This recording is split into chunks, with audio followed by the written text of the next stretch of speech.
Bonjour, je m'appelle Éléonore Taquet, j'ai 16 ans, je suis en première au lycée Nazareth-Afringue à Boulogne-sur-Mer. J'ai une question à vous poser. Quelles conséquences pour le monde politique avec la suppression de l'ENA? Merci beaucoup pour votre réponse.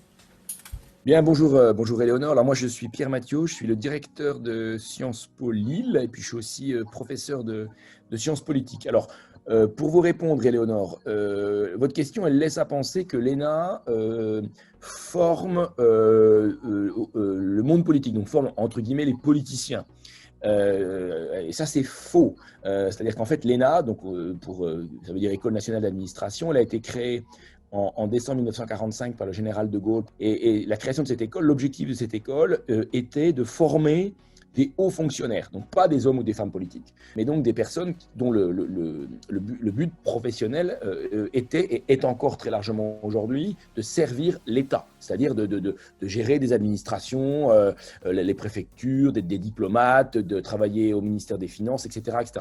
Et quand on regarde donc depuis 75 ans, il y a à peu près 7000 énarques qui ont été formés par les ENA. Parmi ceux-là, seule une minorité, c'est-à-dire à peu près peut-être 10% de ces 7000, ont, à un moment donné de leur vie, exercé un mandat politique.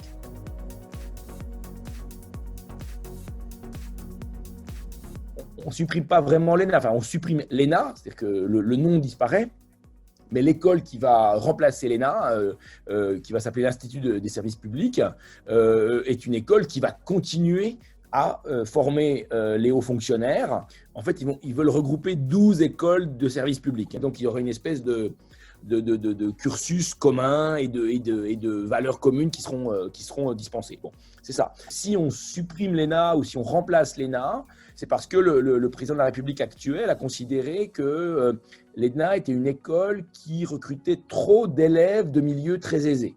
Et vraiment trop peu d'élèves venant de milieux défavorisés, issus de ce qu'on appelle la diversité, trop peu de femmes aussi, ce qui est un vrai problème, et puis trop peu d'élèves venant de province, comme on dit, parce que la plupart, enfin plus de 50% des élèves viennent de Paris ou des départements qui sont autour de Paris, qui est un problème de mon point de vue en France aujourd'hui, enfin pas aujourd'hui, depuis pas mal d'années quand même déjà, c'est la relative homogénéité des élites.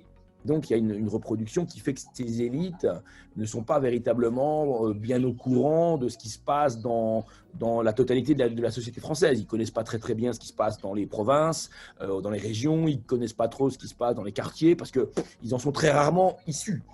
Donc, je trouve que là, il y a un vrai enjeu. C'est comment on peut faire en sorte que ces écoles, ce futur ISP, puisque c'est comme ça qu'il va s'appeler, recrutent de manière plus diverse.